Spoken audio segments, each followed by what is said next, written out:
Welcome to Girls Love Diaries, because every heart has a story. May dalawang pusong parehong natutong magmahal sa maling panahon. Si Mickey, isang artist na kilala sa kaniyang realism paintings, pero sa totoong buhay ay hindi alam ang anyo ng tunay na pagmamahal. Tahimik siya, laging nasa sulok, at tanging mga brush at canvas lang ang nakakakita ng tunay niyang emosyon. Marami na siyang nawalang tao kaya bago pa man may lumapit, iniuurong niya na agad ang sarili. Para sa kanya ang pag-ibig ay parang apoy. Maganda sa malayo, pero nakakasunog kapag masyadong sineryoso. Si Luis naman ay kabaligtaran. Niya isang radio host na parang may sariling sikat ng araw, madaldal, magaan, at may boses na kaya kang patahimikin sa oras na ang mundo mo ay maingay. Sa radyo niya, nagbibigay siya ng payo tungkol sa pag-ibig, pero sa totoong buhay, siya mismo ang hindi tinatapatan ng kapalaran. Mayroon siyang ngiti na nakakapanatag ng loob, ngunit sa likod nito ay isang puso na matagal, nang pinipiling ituon sa sarili dahil sa takot na baka hindi tumagal. Ang sino mang mamahalin niya. Madalas na hindi nagtatagpo ang dalawang taong sobrang magkaiba. Pero minsan, may bagyong kailangan. Dumating para ang dalawang hindi dapat magkakilala ay magbanggaan sa gitna ng gabi. At doon magsisimula ang kwento nila sa isang gabing umuulan, sa isang kalsadang malabo ang ilaw, at sa dalawang pusong hindi handa, pero hinugot ng tadhana. Ito ang kwento ni na Mickey at Luis, isang pagmamahalang dumating sa maling oras, pero naging tama sa puso, kahit saglit lang. Umuulan ng gabing iyon, hindi yung simpleng ambon, kundi yung klase ng ulan na masarap lang pakinggan kapag nasa loob ka ng bahay, pero nakakainis kapag nasa labas ka at wala kang payong. Si Mickey, naka-hoodie lang at bitbit ang sketchpad niya, ay naglalakad pa uwi mula sa isang maliit na art gig. Basang-basa na ang hair niya dahil ayaw niya talagang gumamit ng payong. Sabi niya kasi, mas okay nang mabasa kaysa may hawak-hawak. Hindi niya sinabing may trauma siya sa payong dati. Masyadong personal, pero iyon ang totoo. May hapon kasi noon na nag-away ang magulang niya sa isang parking lot habang umuulan, at payong ang hawak ng nanay niya nang iniwan silang mag-ama. Simula noon ayaw na niyang magdala ng payong. Para sa kanya malas. Habang naglalakad siya sa madilim na bahagi ng street, nakita niya ang isang babae sa gilid ng kalsada. Puting blouse, maong nabasa na hanggang tuhod, at hawak ang isang itim na payong na parang lumana. Pero ang catch, hindi niya ginagamit ang payong. Nakatayo lang siya doon, nakatingala sa langit, hinahayaan ang ulan na bumagsak sa mukha niya. Napahinto si Mickey. Anong ginagawa niya? Binilisan niya ang lakad, pero hindi para lumapit para lumayo. Sanay siyang umiwas. Sanay siyang dumaan lang sa tabi at umiwas sa anumang maaaring magbukas ng kwento, pero napatingin ang babae sa kanya. Nagtagpo ang mata nila, isang tingin na hindi malakas, pero sapat para pilitin si Mickey na huminto. "Miss," sabi ng babae, medyo paus ang boses dahil sa lamig. "May tissue ka?" Napakunot-noo si Mickey. "Sa ulan? Tissue?" Meron." Kinuha niya ang maliit niyang panyo sa bulsa. "Pero basa ka na eh." Ngumiti ang babae. Hindi yung simpleng ngiti lang, yun yung tipo ng ngiti na parang may alam siya na hindi mo alam.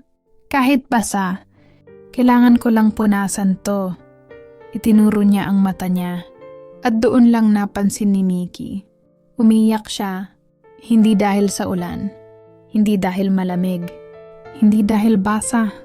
May luha sa ilalim ng ulan. Binigay ni Mickey ang panyo. "Here."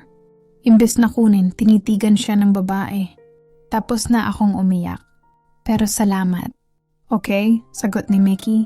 Halatang awkward. Uwi ka na. Lalakas pa to.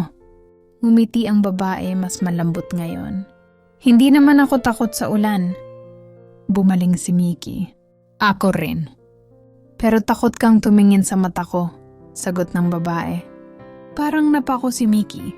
Ano? Kanina pa kita nakikita, patuloy ng babae. Slight ka kung umiwas, pero umiwas ka pa rin. Ibig sabihin curious ka. Napabuntong hininga si Mickey. Hindi ako curious. Dumadaan lang ako. Sure. Tumawa ang babae. Magaan, parang tunog ng wind chimes. Ako nga pala si Luis. Pagkasabi niya nun, parang bumagal ang ulan. Parang may binuksan na pinto ang tadhana. Mickey, sagot niya. Kahit di niya alam bakit nagpakilala siya. Nice to meet you, Mickey. Tinaas ni Luis ang payong at inilapit sa kanila. Share tayo! Kahit saglit lang. Natunang pagkakton sa maraming taon, pumasok si Mickey sa ilalim ng payong kahit ayaw niya, kahit kinikilig siya sa idea, kahit may parte sa kanya na gustong tumakbo. Dahil sa ilalim ng maliit na payong na iyon, unang beses niyang naramdaman na may babaeng may kakayahang basahin siya, at iyon ang bagay na kinatatakutan niya. At iyon din ang bagay na matagal na niyang hinahanap. Kinabukasan, maaga nagising si Mickey hindi dahil sa alarm, kundi dahil hindi mawala sa isip niya ang babaeng umiiyak sa ilalim ng ulan.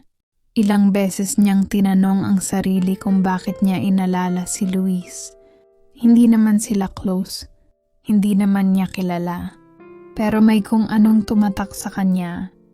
Yung paraan ng pagtawa ni Luis sa gitna ng problema. Yung nangiti nitong parang alam niyang may nagtatago si Mickey. At ayaw ni Mickey ng ganun, ayaw niyang mabasa. Habang nagpipaint siya, biglang nag-vibrate ang phone niya. Unknown number. Good morning, Mickey. Coffee? Halos mabitawan ni Mickey ang brush. Saan nakuha nito ang number niya? Sa panyo. Na may nakasulat palang maliit na contact. At sa hindi niya maintindihan, nag-reply siya. Where? Mabilis ang sagot. Corner Cafe. 10 minutes. Don't overthink. Pagdating niya sa cafe, nandun si Luis, basa pa ang hair, hawak ang 2 kape. Kumaway agad. Huy, buti dumating ka. Hindi ako pumapayag na may umaabuso sa kabaitan ko, sagot ni Mickey. Wow, defensive. Ngumiti si Luis. Okay lang. Kahit anong dahilan mo, dumating ka pa rin. Maganda ang ambience ng cafe, mahina ang music, amoy cinnamon, at may malaking bintanang parang pang-movie. Umupo sila sa harap ng isa't isa. Si Mickey stiff, si Luis relaxed.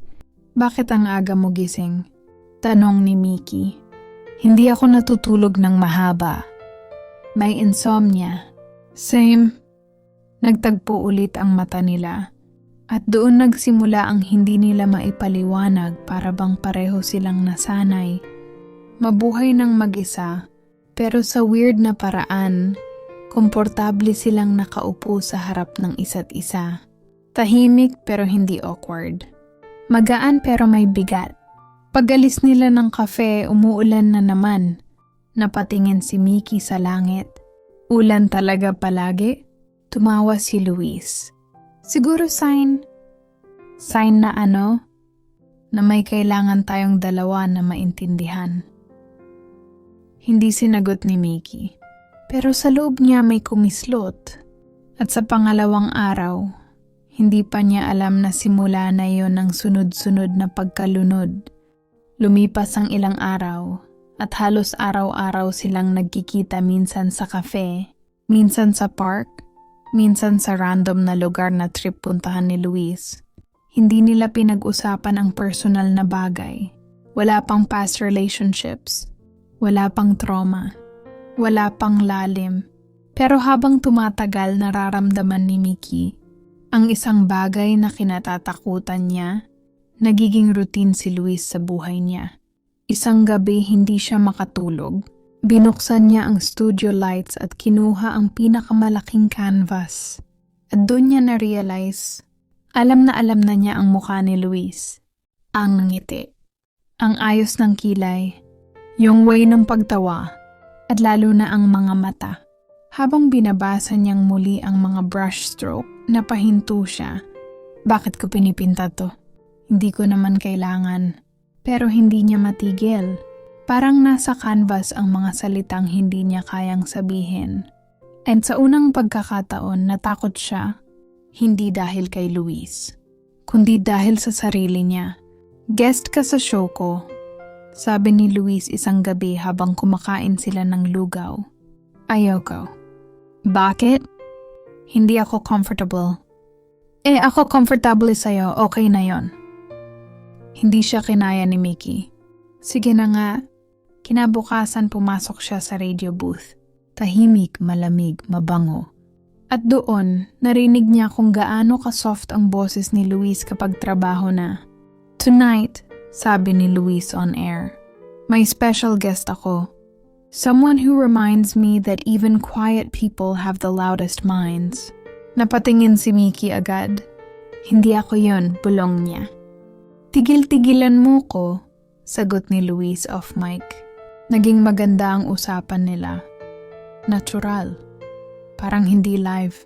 At sa dulo, sinabi ni Luis, minsan may dumarating sa buhay mo na hindi mo hiningi. Pero parang matagal mo nang hinintay.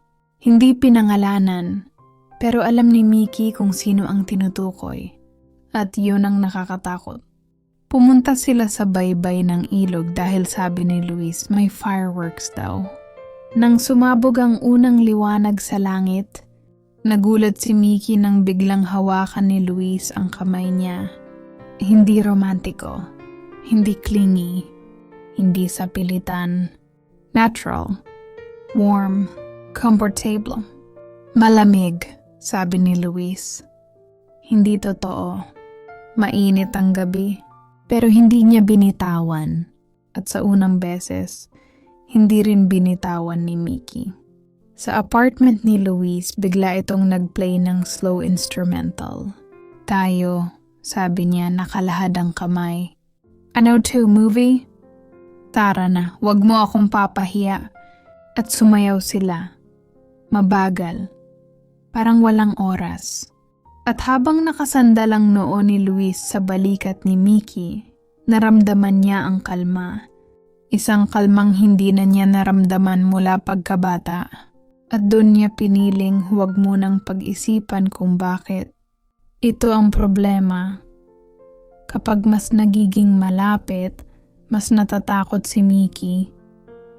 Ito ang cycle niya. Kapag masaya napapalapit, natatakot umaatras. Kaya isang araw hindi siya nag-reply. Hindi sumipot sa kafe. Hindi pumunta sa show. Hindi nagpakita kay Luis. Nag-text si Luis. Are you okay? Busy. Need anything? No. Do you still want to see me? I don't know. At sa mahabang gabing iyon, pinanood ni Mickey kung paano nawala ang typing indicator ni Luis. Nagkita sila sa park. Tahimik. Mabigat ang atmosphere. Ano bang problema, Mickey? Luis, hindi ko kaya to. Anong to? Yung closeness, attachment. I don't want to hurt you. Lumapit si Luis dahan-dahan. Hurt ako ngayon. Pero hindi dahil mahal kita, kundi dahil hindi mo sinusubukan. Pero mahal kita, bulong ni Mickey. Pero what? I can't promise anything. Ngumiti si Luis. Malungkot. Tanggap. Then okay. Ngayon lang ang hihingin ko. At pinili niyang hindi umalis. Lumipas ang mga linggo. Mas naging close sila. Mas naging masaya. Mas naging intimate. Pero may napansin si Luis. Si Mickey kapag masaya biglang tumatahimik. Si Mickey kapag sweet biglang lumalayo. Si Mickey kapag vulnerable biglang nawawala. Hindi niya sinasabi, pero ramdam niyang hindi buo ang puso ni Mickey sa kanya. At mas masakit iyon kaysa sa hindi minahal. Ngunit hindi siya umalis. Dahil sa pag-ibig, naniniwala siyang may chance pa. Isang araw, nag-collapse si Luis sa restroom ng station. Pagdating niya sa ospital, malinaw ang sabi ng doktor, rare congenital heart condition, progressive, wala pang cure, limited time. Natahimik si Luis. At sa isip niya, kapag nalaman ito ni Mickey, iiwan niya ako. Hindi dahil ayaw niya sa akin, kundi dahil mahal niya ako. At iyon ang hindi niya kaya pinili niyang manahimik. Sa radio, naging iba ang tono ni Luis. Mas poetic, mas reflective, mas parang may paalam sa bawat salita. Minsan, sabi niya on air, may mga taong dumadating para turuan kang magmahal kahit alam mong may katapusan. At nakinig si Mickey, at sa loob niya may tumama. Hindi niya alam kung ano yun, pero ramdam niyang may nagbabago kay Luis. Habang natutulog si Mickey sa sofa ng apartment ni Luis, isinilid nito ang isang liham sa ilalim ng unan. Kung sakaling mawala ako, sulat niya, gusto kong malaman mong hindi kita sinisi kahit kailan. Salamat sa kahit sandali. Hindi niya binigay. Iniwan niya lang. Para kung sakali, isang araw, hindi sumagot si Luis. Hindi nag-open ng radio show. Hindi nagpakita sa cafe. 3 araw. 1 linggo. 2, 3. At sa unang beses na-realize ni Mickey, hindi niya kayang mawala si Luis. Hindi pa niya napagtatapat fully pero alam niyang mahal niya. At nagpapanik siya. Pagpasok niya sa studio, bumungad sa kanya ang 2 dosenang paintings ni Luis. Hindi niya sinadya, hindi niya plinano, pero parami ng parami. Lahat emotion, lahat hindi niya masabi, lahat si Luis. Umupo si Mickey sa sahig umiiyak. At bakit ngayon ko lang naamin na mahal kita? Bumuhos ang ulan ng malakas nang tumawag ang producer ni Luis. Mickey, si Luis, nasa ospital. Nalaglag ang phone. Tumakbo siya kahit basang-basa. Hindi niya ininda ang trapiko. Hindi niya ininda ang ulan. Please, Luis, please. Pagdating niya, nakahiga si Luis, mahina, maputla, nakangiti. Mickey, bumagsak ang luha ni Mickey. Bakit hindi mo sinabi? Kasi lalayo ka. Hindi na ako lalayo. Hindi na. Hinawakan ni Luis ang pisngi niya. Tama na, hindi kita pinatawag para umiyak. Nagkatitigan sila matagal. Puno ng pangunawa. Puno ng sakit. I love you, bulong ni Mickey. I know, sagot ni Luis. Hindi na ako aalis. Pero ako, aalis na. Humingi si Luis ng music. Kumuha si Mickey ng phone niya. Slow instrumental.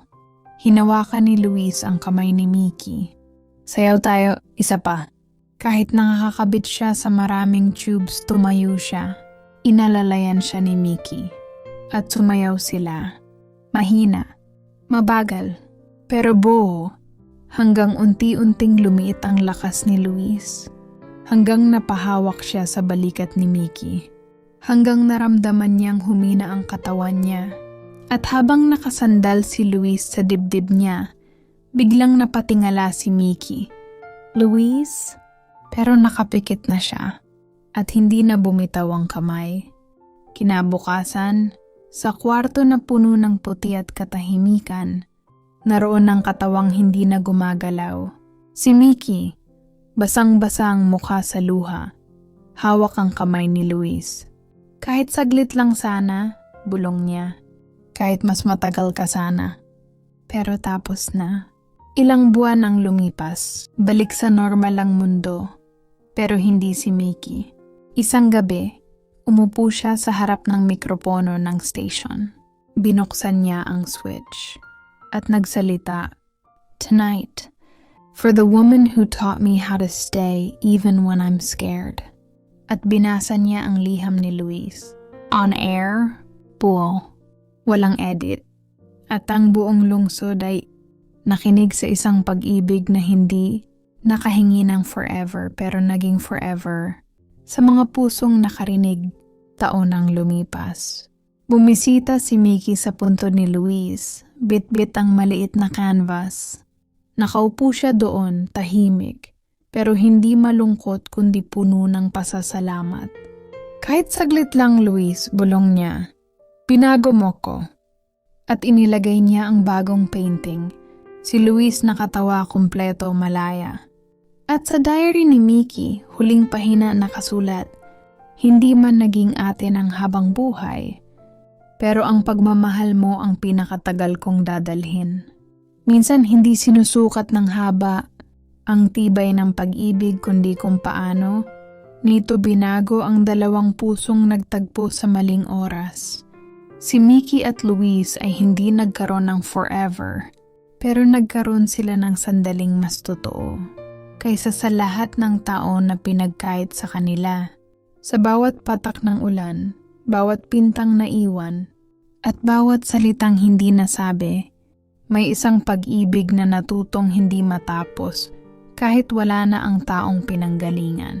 At sa alaala, doon nagiging eternal ang pag-ibig. Ito ang kwento nilang iniwan pero hindi nawala. Isang pag-ibig na naging tahanan kahit panandalian lamang.